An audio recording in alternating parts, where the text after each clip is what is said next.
All right, this is Clayton County Magic Report preliminary hearing calendar. Today's date is May the 11th, 2026. This is the state of Georgia versus Letitia McKinson and warrant number 2026 WA 06984. All parties are present and have announced ready to proceed. 88 Thomas, you can present the state's case. Yes, Your Honor. Officer, can I get you to raise your right hand? Do you solemnly swear and affirm that the evidence you should give before the court shall be the truth, the whole truth, and nothing but the truth, so help you God? Yes, I do. You can put your hand down. State your name for the record. I'm Officer Patrick Finn with the Riverdale Police Department. And were you so employed on or about April the 13th of 2026? Yes, ma'am. Did you have occasion to investigate an incident that occurred at or around 6905 Highway 85, Riverdale, Georgia 30274? Yes, ma'am. And is that within the confines of Clayton County? Yes, ma'am. And did that investigation involve a Latasha McKesson? Yes, ma'am. Could you please advise the court as to what happened at that location at that date involving Miss McKesson? Yes, ma'am. So on that date, I was working in off-duty traffic detail when a bolo came out on a stolen vehicle driving through the city of Riverdale. Okay, let me stop you right quick. Can you advise us to what a bolo is? Be on the lookout. So basically, just a description of a vehicle that for officers to look out for, as well as the tag of the vehicle.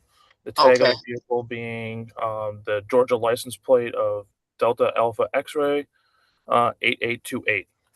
Now, were you able to locate that vehicle? Or did you see that vehicle? Yes, ma'am. Saw it. I visually saw it as I was driving southbound on Highway 85, driving northbound on Highway 85 towards the intersection of Roberts Drive. And what was the nature of the be on the lookout?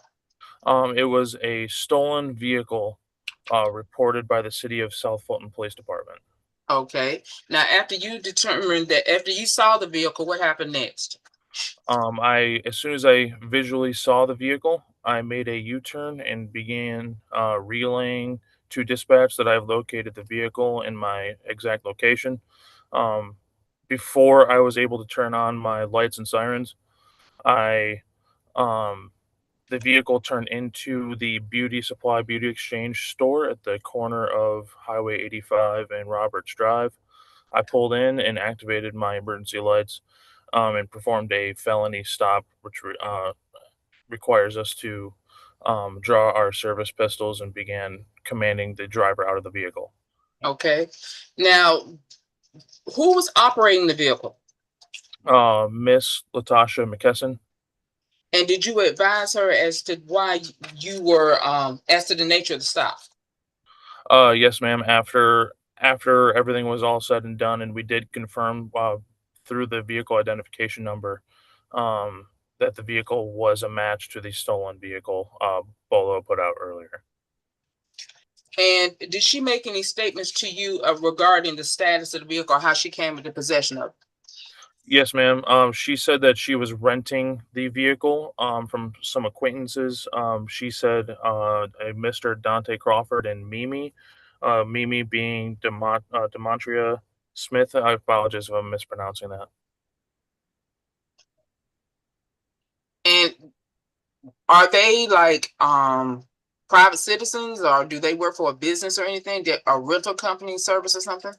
So they had a rental company that was going through bankruptcy. Basically what was happening is Miss McKesson was renting the vehicle from them with the understanding, from what I was told, that the vehicle might be repoed at any point in time. And was that did Miss McKesson advise you that? It was Miss Smith that advised me that. Demontria or Miss McKesson advised me that she was just renting the vehicle. Did Miss McKesson advise as to whether or not she had any knowledge of the status of the vehicle? Miss McKesson did at one point have contact with a tow truck driver that was there to repo the vehicle, from what I was told. And that was when Mr. Crawford and Miss Smith advised or thought that the vehicle was repoed. Okay, I'm a little confused. How long has Miss McKesson been renting the vehicle? From my records, at least like a month or two prior to that. She was paying through Cash App monthly, and the last payment that was made was like roughly $90 back on March, I believe March 11th. And So she had the vehicle for quite some time. now you mentioned something about a tow truck driver and a repo. When was that? When did that occur? I would have to look at my notes real quick. I apologize. You know, maybe officer be allowed to refresh his recollection. Yes.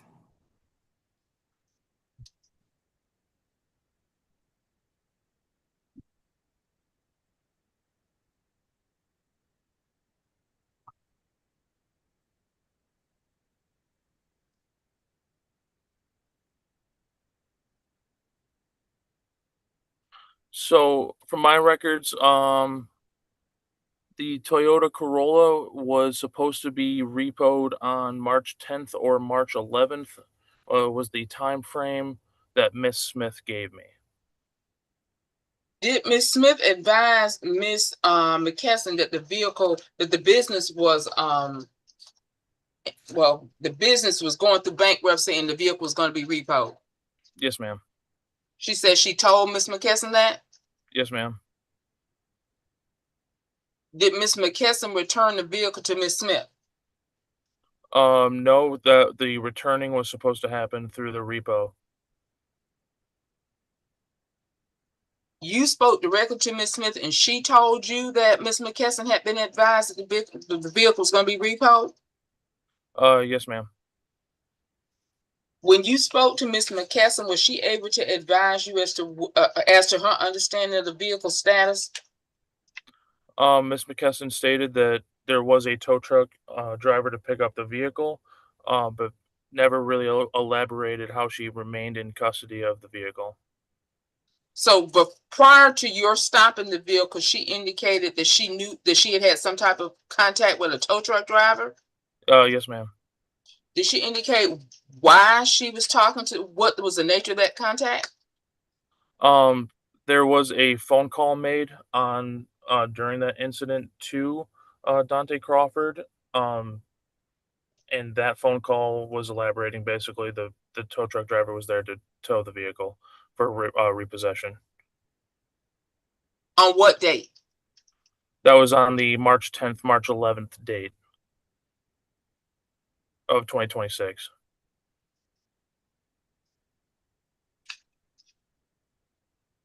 So let me make sure I'm understanding this correctly. Did Miss McKesson make a payment for the vehicle on March the 11th? Yes, ma'am. Did Miss For McKesson $90. Excuse me? For $90 Okay. through Cash App. Did Miss McKesson have contact with a tow truck driver regarding repossessing that vehicle? Yes, ma'am. To my knowledge, yes. Was that before or after she made that $90 payment, or do you know? I do not know, ma'am.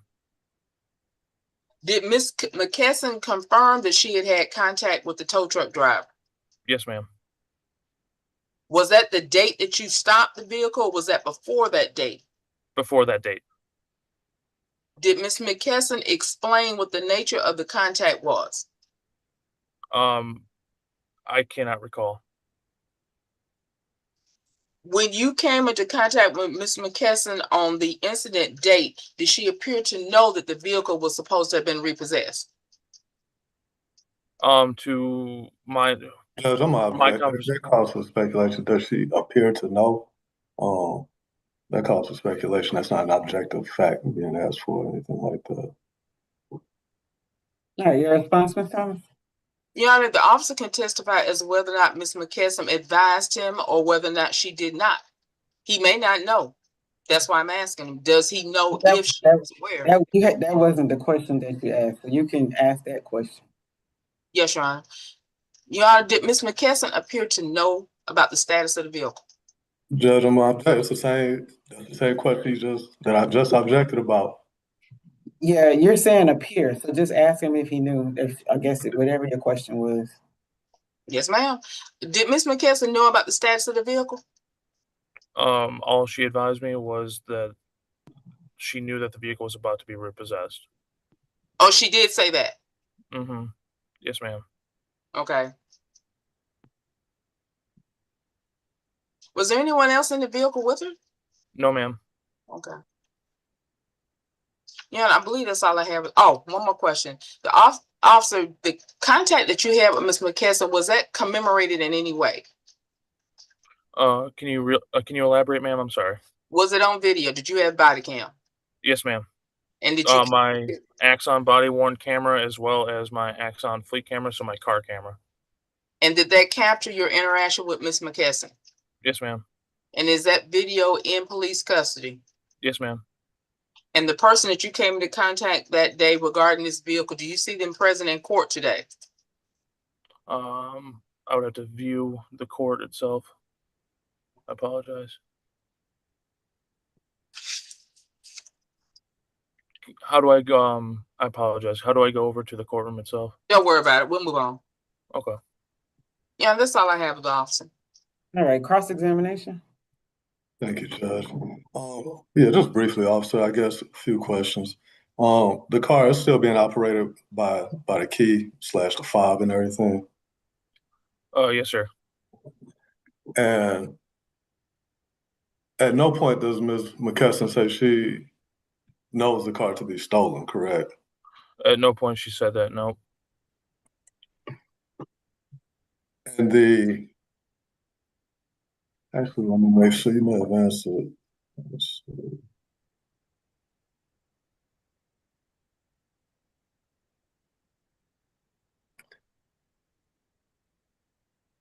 And if I'm understanding, well, let me make sure I'm clear. So Smith tells you that she is renting it with the understanding that the vehicle may or will be repoed at some point, correct? Yes, sir. But Smith is still taking payments for the rental of the vehicle, correct? From my discussion with Ms. Smith, the last payment made, which was told to me was a late payment, was made on March 11th. And that was made to Smith, as you understand it? Yes. I believe it was either Miss Smith or Mr. Crawford.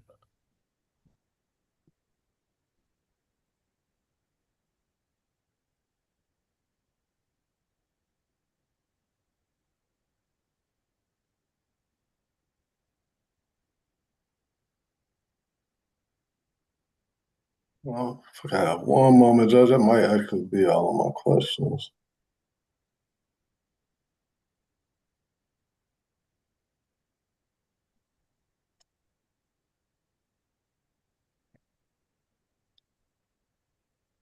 Yeah, no further questions, Judge, this argument. All right, any follow-up, ADA Thomas?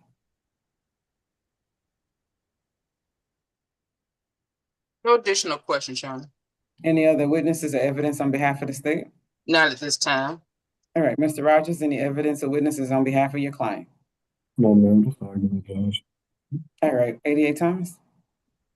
You know, for the most part, the state is going to stand on the testimony of the officer. Just want to bring to the court's attention the one key point that Ms. McKesson knew that this vehicle was, the vehicle was in the process of repossession. She knew that there was a tow truck driver looking for the vehicle. She did not see fit to turn in the vehicle. Therefore, she was well aware that that vehicle was, that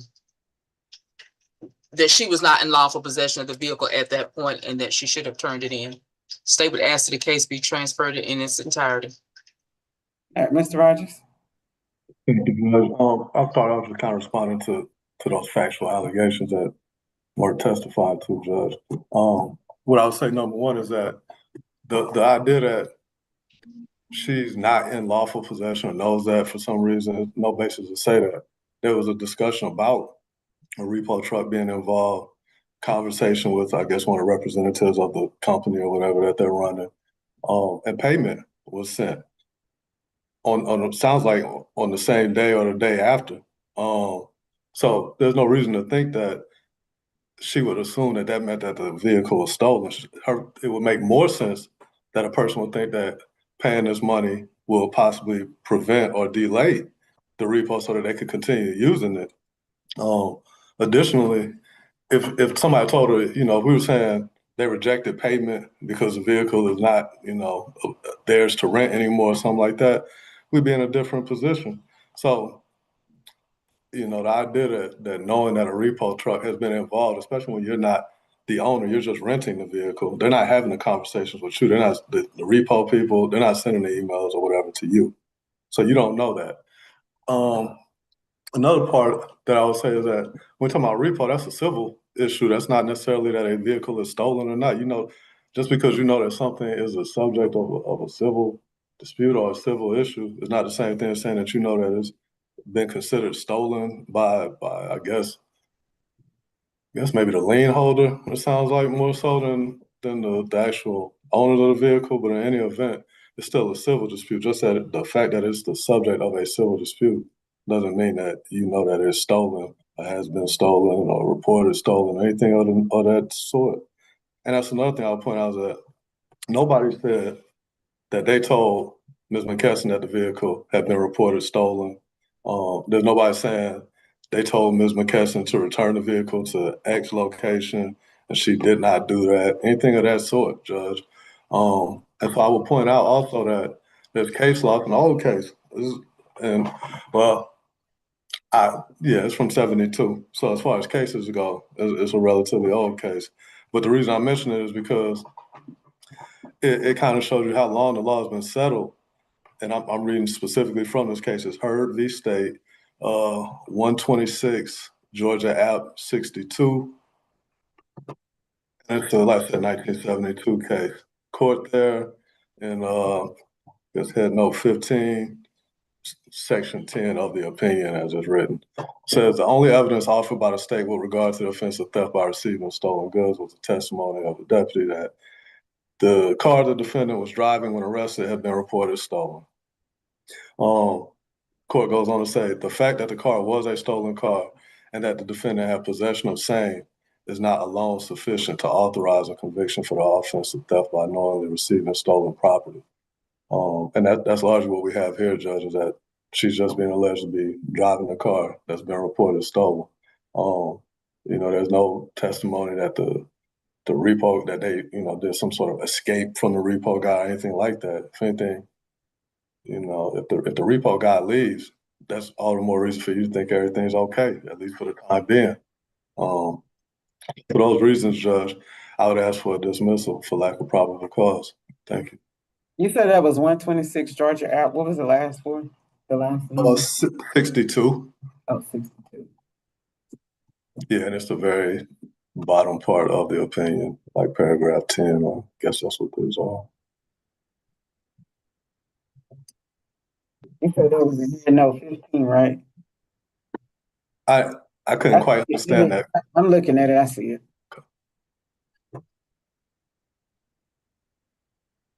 All right. Based on the testimony and evidence, the court does find insufficient probable cause.